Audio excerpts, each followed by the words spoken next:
Shalom saudara yang terkasih dalam Tuhan Yesus, kita ketemu lagi di dalam ibadah online ini. Saya berdoa dimanapun Anda berada, Anda terus diberkati oleh Tuhan, Anda mendapatkan perlindungan dari Tuhan. Sebelum saya berdoa, aku izinkan saya menyampaikan selamat hari ulang tahun dari GKBJ Taman Kencana yang ke-33. Saya berdoa biarlah GKBJ Taman Kencana ke depan nanti menjadi gereja yang lebih diberkati oleh Tuhan, yang lebih menjadi saksi dan memenangkan sebanyak mungkin orang-orang bagi Kristus. Sebelum kita mendengarkan firman Tuhan, mari bersama-sama kita berdoa. Bapa di surga, kami ingin mendengarkan firman-Mu. Biarlah firman-Mu itu tertanam dalam hati kami, dalam pikiran kami. Ya Roh Kudus, bantu kami untuk kami penuh dengan firman Kristus. Kami percaya Tuhan, di mana firman Kristus penuh dalam hidup kami, disitulah rupa Kristus akan nampak dan nyata kepada banyak orang. Dan kami percaya Tuhan, di mana ada rupa Kristus, kegelapan akan dikalahkan dengan terang. Kejahatan akan dikalahkan dengan kebaikan. Yang lemah akan dikuatkan. Yang putus asa akan memperoleh pengharapan. Kami percaya Tuhan, di mana ada rupa Kristus, kerajaan-Mu datang. Kehendak-Mu terjadi di bumi seperti di surga. Kami siap untuk menjadi orang-orang Kristen yang penuh dengan firman Kristus. Di dalam nama Yesus kami berdoa. Katakan yang percaya, amin. Saudara, saya akan menyampaikan firman Tuhan dengan tema 5 pilar gereja. Saya akan membacakan 2 teks ayat. Yang pertama saya ambil dalam Injil Matius pasal 16 ayatnya yang ke-18. Firman Tuhan berkata demikian, "Dan aku pun berkata kepadamu, Engkau adalah Petrus, dan di atas batu karang ini, aku akan mendirikan jemaatku, dan alam maut tidak akan menguasainya." Kalau kita membaca ayat ini, ada beberapa hal yang sangat penting yang perlu kita perhatikan. Yang pertama, bahwa gereja itu didirikan oleh Kristus. Kristuslah yang menjadi pendiri gereja. Yang kedua, kita menemukan ada janji Tuhan yang menyertai gereja atau yang menyertai jemaat Tuhan yang berkata seperti ini, alam maut tidak akan menguasainya. Tidak ada kekuatan manapun, tidak ada kuasa manapun yang dapat menghancurkan gereja atau melenyapkan jemaat Tuhan. Dan gereja yang didirikan oleh Kristus, gereja yang akan mengalami kuasa yang sangat luar biasa ini adalah gereja yang dibangun di atas batu karang ini. Kalau saya boleh ganti, yang dibangun di atas 5 pilar gereja. Nah, saudaraku, kenapa saya sebut sebagai pilar? Sebab setelah ada fondasi, maka langkah yang kedua yang paling penting adalah pilar. Fondasinya itu adalah Yesus Kristus. Yang kedua adalah pilar-pilar yang mesti dibangun sebelum ada bangunan yang utuh. Nah, saudaraku, gereja mula-mula yang tercatat dalam Kisah Rasul pasal 2 ayat yang ke-41, di situ kita akan menemukan bagaimana gereja mula-mula menghidupi 5 pilar gereja ini. Yang menggambarkan ini adalah gereja yang didirikan oleh Yesus Kristus. Saya akan bacakan Kisah 2 ayat 41 dan seterusnya. Firman Tuhan berkata seperti ini. Orang-orang yang menerima perkataannya itu memberi diri dibaptis, dan pada hari itu jumlah mereka bertambah kira-kira 3.000 jiwa.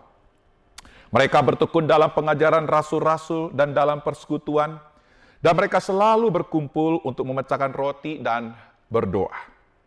Maka ketakutanlah mereka semua, sedang rasul-rasul itu mengadakan banyak mujizat dan tanda. Dan semua orang yang telah menjadi percaya tetap bersatu. Dan segala kepunyaan mereka adalah kepunyaan bersama.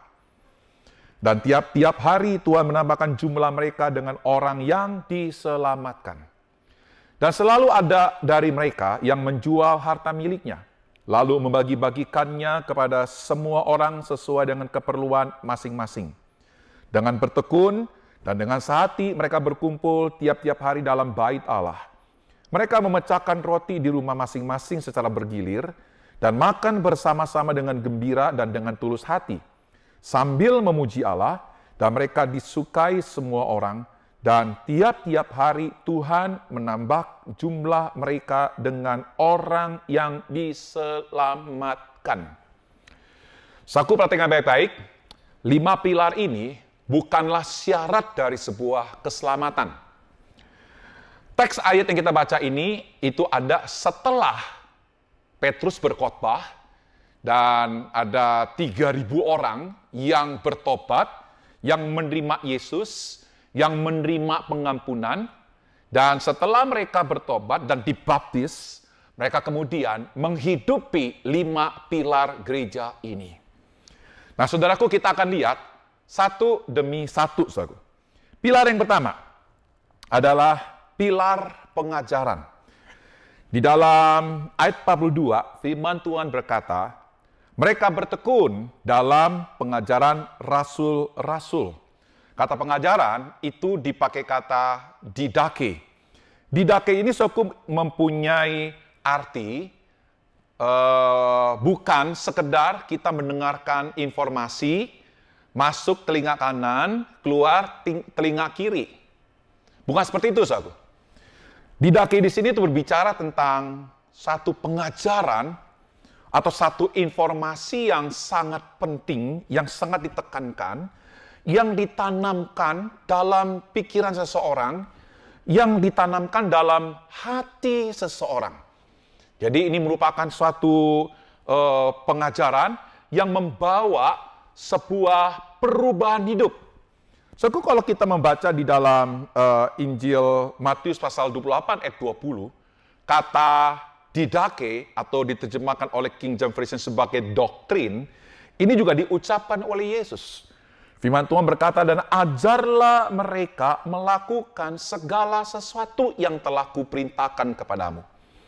Dalam ayat ini, saudaraku, perhatikan baik-baik, Yesus menegaskan, ajarlah mereka melakukan, bukan ajarlah mereka mengetahui, tapi sampai pada melakukan, sampai pada sebuah tindakan, sampai menjadi sebuah karakter, sampai menjadi sebuah watak dalam kehidupan orang-orang percaya. Suatu pengajaran ini sangat penting setelah Anda menerima anugerah di dalam keselamatan. Setelah Anda menerima pengampunan. Setelah Anda menerima keselamatan di dalam Yesus Kristus. Ibrani pasal 5 ayat 13 berkata, sebab barang siapa masih memerlukan susu, ia tidak memahami ajaran tentang kebenaran. Sebab ia adalah anak kecil. Kita bersyukur, saudaraku, di dalam gereja mula-mula yang dicatat dalam Kisah Para Rasul.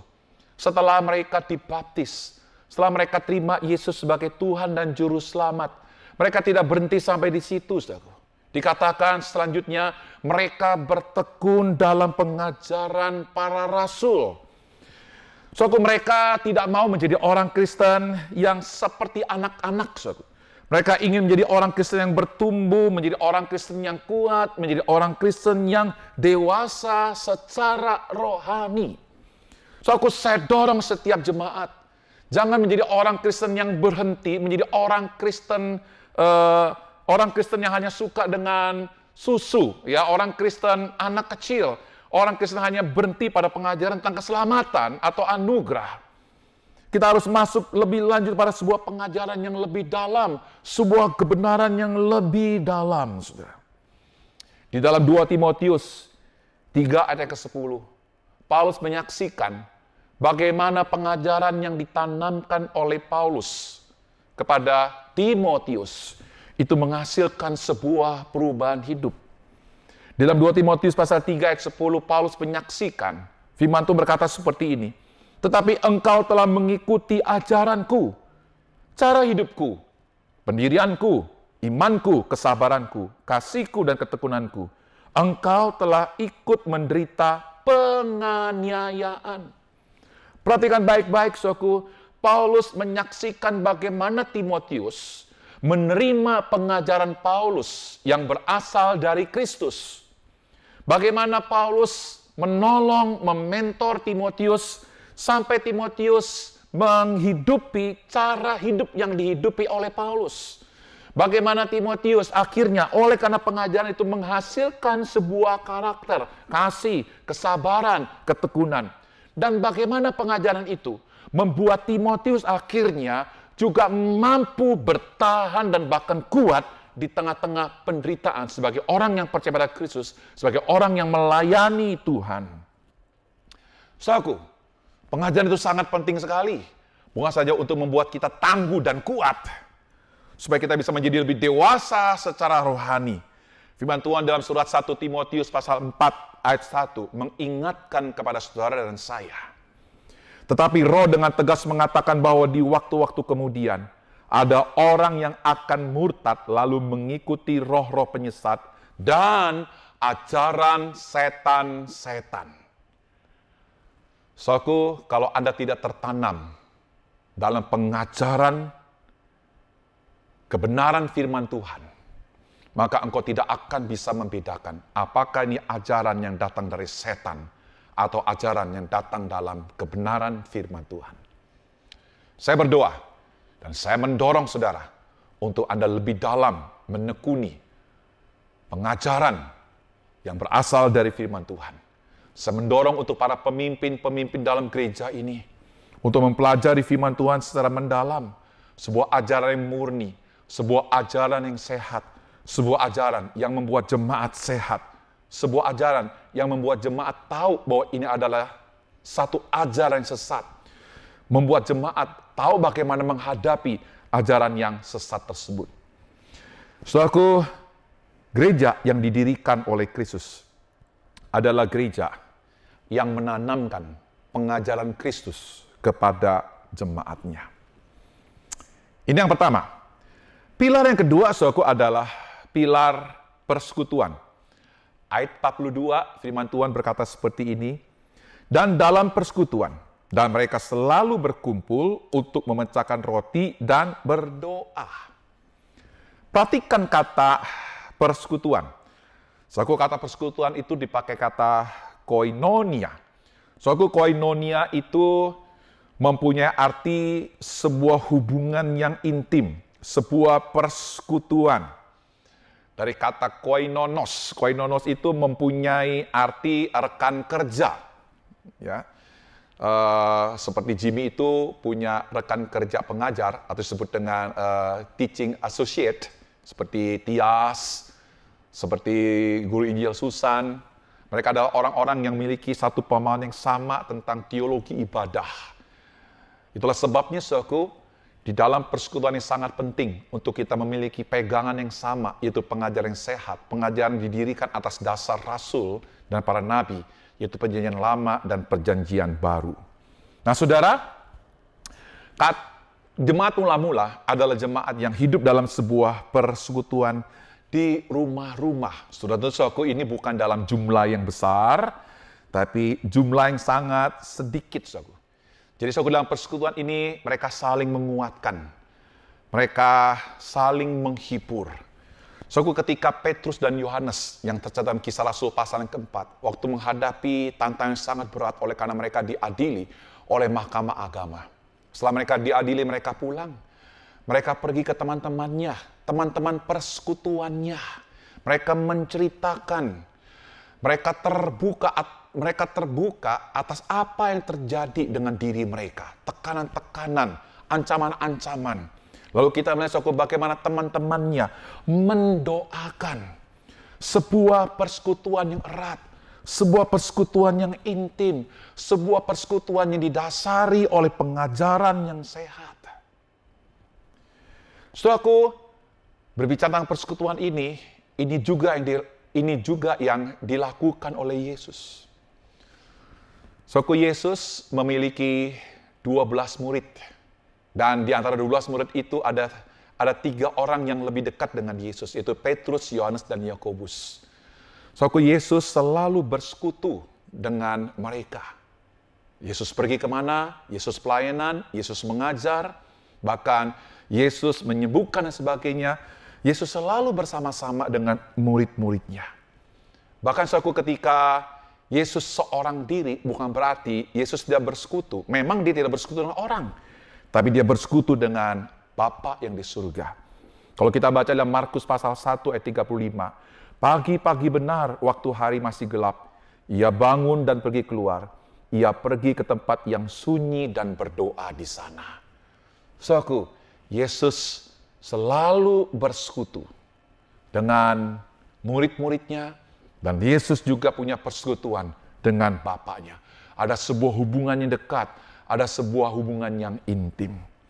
Saudaraku, gereja yang didirikan oleh Yesus adalah gereja yang memiliki pilar yang kedua, yaitu menerima gaya hidup Yesus. Sekarang kita melihat yang ketiga. Pilar yang ketiga, saudaraku, adalah pilar pelayanan. Kita bersama-sama membaca di dalam ayatnya yang ke-44. Dan semua orang yang telah menjadi percaya tetap bersatu. Dan segala kepunyaan mereka adalah kepunyaan bersama. Saudaraku, kata segala kepunyaan, Iokon apanta, segala kepunyaan, itu bukan sekedar berbicara tentang uang yang dimiliki oleh orang-orang kaya dari orang-orang Kristen. Pada saat itu, suatu konteksnya, memang ada orang-orang yang lagi sedang menghadapi kesulitan, sehingga akhirnya suatu orang-orang Kristen yang kaya, mereka memberikan hartanya, mereka membantu orang-orang yang susah ini, supaya mereka itu bisa tetap ada di Yerusalem, dan kemudian mereka punya waktu yang cukup panjang, karena mereka disupport, didukung secara ekonomi, supaya mereka bisa lebih panjang untuk mendengarkan pengajaran para rasul-rasul. Tapi cukup begini, perhatikan baik-baik, ini bukan satu kepunyaan, tapi segala kepunyaan. Artinya jamak, ini bukan sedang berbicara tentang orang yang punya uang, lalu memberi. Orang yang hanya punya karunia memberi, begitu. Enggak, dikatakan segala. Saudaraku, kalau kita membaca di dalam Kisah Para Rasul, pasal 3 ayat yang ke-6, saudaraku, rasul-rasul itu nggak punya uang untuk menolong orang yang lagi sedang sakit, saudaraku.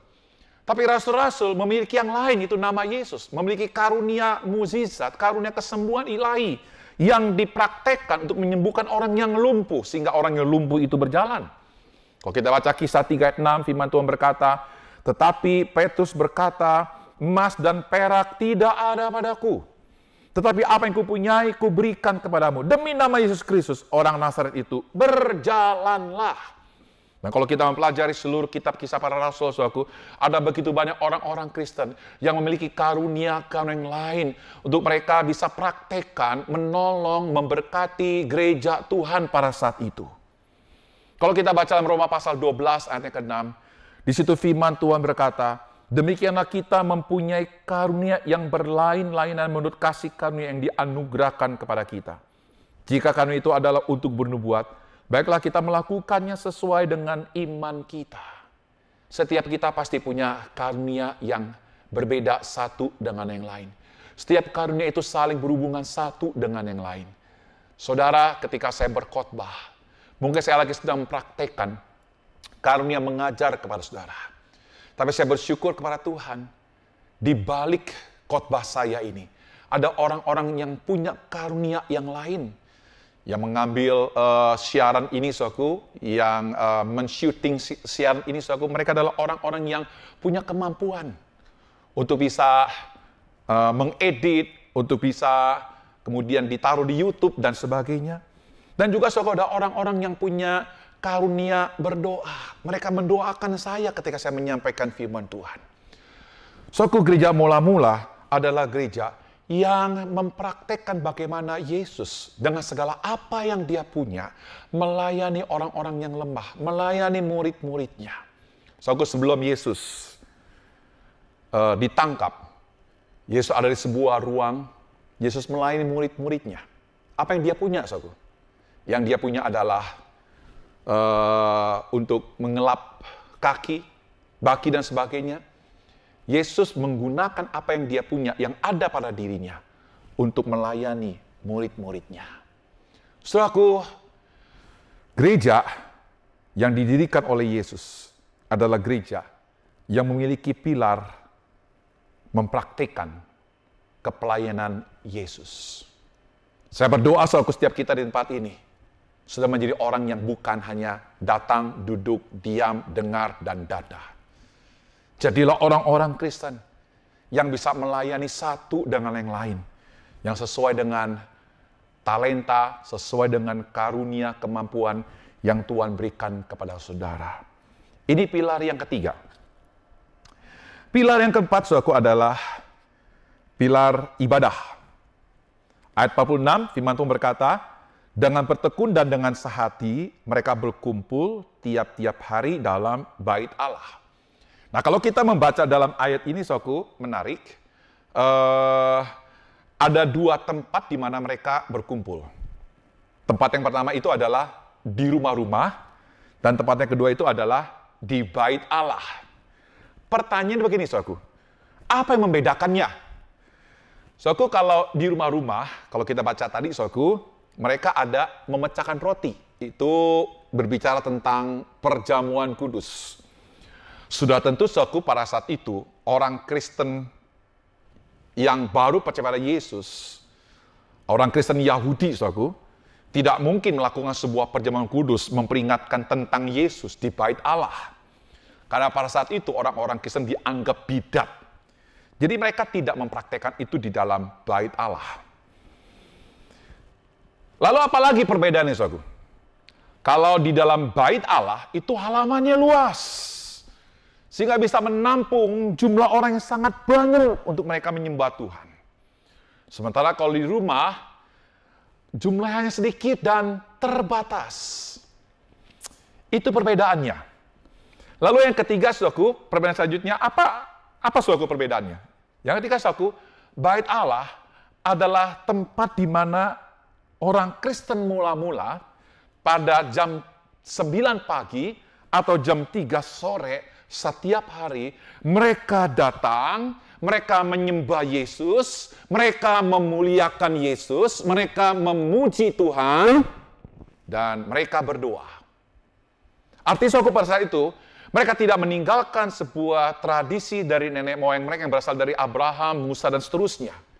Mereka tetap ada di dalam bait Allah, dan mereka tetap mengikuti tradisi dari orang-orang Yahudi untuk beribadah. Tapi pada abad yang ke-70, saudaraku, bait Allah yang dibangun oleh Herodes ini dihancurkan oleh Jenderal Titus. Sehingga akhirnya tidak ada tempat ibadah yang cukup luas yang bisa menampung. Dan pada saat itulah jemaat mula-mula beribadah di rumah-rumah. Nah, saudaraku, firman Tuhan mengingatkan kepada kita bahwa kita mesti beribadah kepada Tuhan. Dalam kitab Ibrani mengingatkan kepada kita agar kita jangan menjauhkan diri dari pertemuan-pertemuan ibadah seperti yang dibiasakan oleh orang-orang dunia ini. Saya berdoa, saudaraku, kita bersyukur sama Tuhan, kita memang punya rumah, tempat di mana kita bisa bersekutu, membangun sebuah keeratan, membangun sebuah kedekatan, saling menguatkan satu lain lain. Tapi jangan lupa, saudaraku, kita juga memiliki gereja, gedung gereja yang bisa menampung orang yang lebih banyak. Kita bisa menyembah Dia, kita bisa meninggikan Dia, kita bisa memuliakan Yesus di dalam ibadah. Saudaraku, gereja mula-mula adalah gereja yang didirikan oleh Yesus. Adalah gereja yang memiliki pilar yang keempat ini, yaitu bait Allah. Pilar yang menyembah Kristus sebagai Raja, yang memuliakan Tuhan, yang mengagungkan Tuhan. Pilar yang terakhir, saudaraku, pilar yang kelima adalah bersaksi. Perhatikan baik-baik ayat 41. Orang-orang yang menerima perkataannya itu memberi diri dibaptis, dan pada hari itu jumlah mereka bertambah kira-kira 3.000 jiwa. Kita lompat ayat 47. Dan tiap-tiap hari Tuhan menambahkan jumlah mereka dengan orang yang diselamatkan. So, aku perhatikan baik-baik ayat yang ke-47. Ayat yang ke-47 ini, so, aku bukanlah satu ayat yang memberikan kepada kita satu tiket atau satu izin untuk kita tidak memberitakan Injil kepada orang-orang yang belum percaya.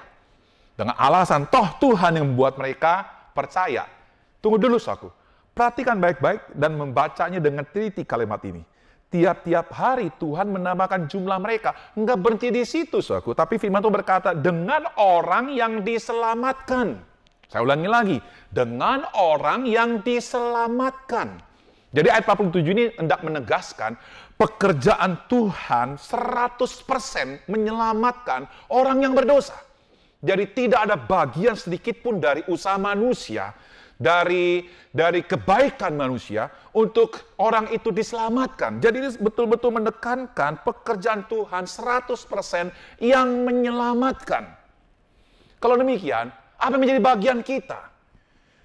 Yang menjadi bagian kita, saudaraku, adalah membawa kabar keselamatan yang dilakukan hanya oleh Tuhan kepada orang-orang yang belum percaya.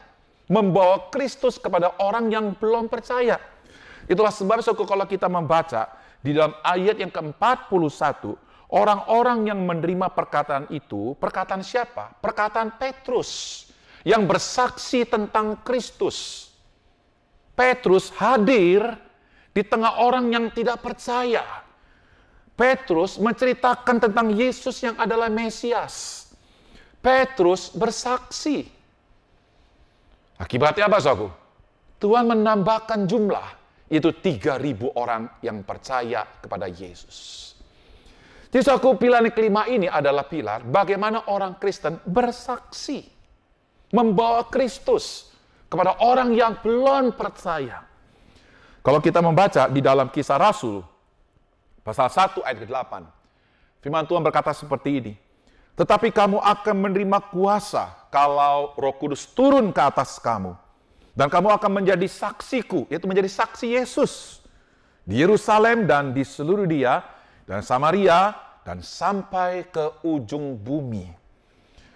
Suatu kata saksi atau martureo, bersaksi, saudaraku, itu memiliki beberapa makna. Makna yang pertama adalah berbicara tentang prinsip-prinsip yang tertulis, yang dikuasai. Saudaraku, ketika Petrus bersaksi, ketika Petrus berkhotbah pada pasal yang kedua, Petrus ini lagi sedang mengutip apa yang ada di dalam perjanjian lama tentang Daud, tentang Mesias, tentang kebangkitan Kristus. Selanjutnya, Petrus adalah para saksi yang menyaksikan kebangkitan Kristus. Dan murid-murid Yesus adalah mereka atau jemaat Kristus pada gereja mula-mula adalah mereka yang memiliki sebuah kesaksian hidup yang indah, yang sangat disukai oleh orang banyak. Jadi, saudaraku, ketika Petrus bersaksi, Petrus lagi sedang menyampaikan 3 makna saksi. Yaitu dia menyatakan apa yang ada dalam perjanjian lama. Yang kedua, Petrus menyaksikan bagaimana dia mengalami perjumpaan dengan Yesus. Ada sebuah momen yang membuat dia berubah. Dulu seperti apa dan sekarang seperti apa. Itu yang diceritakan kepada orang yang mendengarkan khotbahnya. Lalu yang ketiga, murid-murid Yesus dan gereja mula-mula menyaksikan sebuah kehidupan yang sangat indah kepada orang-orang yang belum percaya pada saat itu. Saudaraku, gereja Tuhan harus membawa Kristus kepada orang yang belum berdosa, kepada orang yang berdosa. Terlebih-lebih lagi, saudaraku, pada saat masa pandemi COVID-19 ini, kita harus menjadi gereja yang membawa Kristus kepada mereka. Nyatakan kebaikan, saudara, sebagaimana Yesus menyatakan kebaikan kepada orang-orang yang kelaparan, kepada orang-orang yang sakit. Yesus memberikan kepada mereka makanan. Gereja pun harus berbuat seperti itu. Bukan sekedar pelayanan sosial. Gereja juga harus membawa Kristus, Tuhan, Mesias, Juru Selamat, supaya mereka yang mendengarkan, mereka tahu apa arti anugerah. Mereka tahu bagaimana mereka bisa mendapatkan keselamatan, bukan karena perbuatan baik, tapi oleh karena Yesus, semata-mata karena Yesus, semata-mata karena anugerah Allah, semata-mata hanya karena di dalam namanya. Saudara, pilar yang terakhir ini, pilar yang kelima ini, adalah pilar yang menyatakan belas kasihan Yesus. Saudaraku, saya berdoa, biarlah gereja Tuhan, dimanapun Anda berada, adalah gereja yang berfokus pada 5 pilar ini. 5 pilar Kristus. Menanamkan pengajaran Kristus. menerima gaya hidup Yesus, mempraktekkan kepelainan Kristus, menyembah Kristus sebagai Raja, menyatakan belas kasihan Yesus. Dan saya berdoa, saudaraku, biarlah 5 hal ini ada di dalam kehidupan bergereja kita, secara khusus untuk GKBC Taman Kencana. Tuhan berkati saudara. Mari bersama-sama kita berdoa. Bapa di surga, kami bersyukur untuk firman yang boleh kami dengar. Tuhan, tolong kami agar kami memiliki sebuah gereja yang sungguh-sungguh dibangun di atas dasar Kristus. Kami boleh memiliki 5 pilar, 5 panggilan atau 5 gaya hidup daripada gereja mula-mula.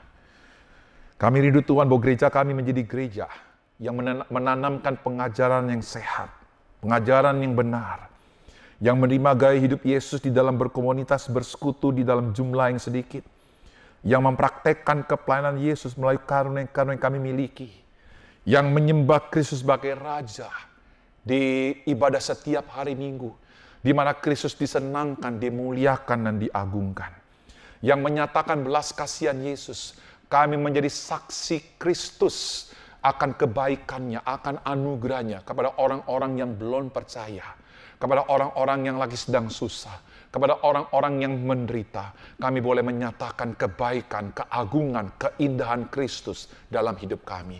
Biarlah Tuhan, ke-5 pilar ini menjadi pilar buat gereja kami semua. Di dalam nama Yesus kami berdoa.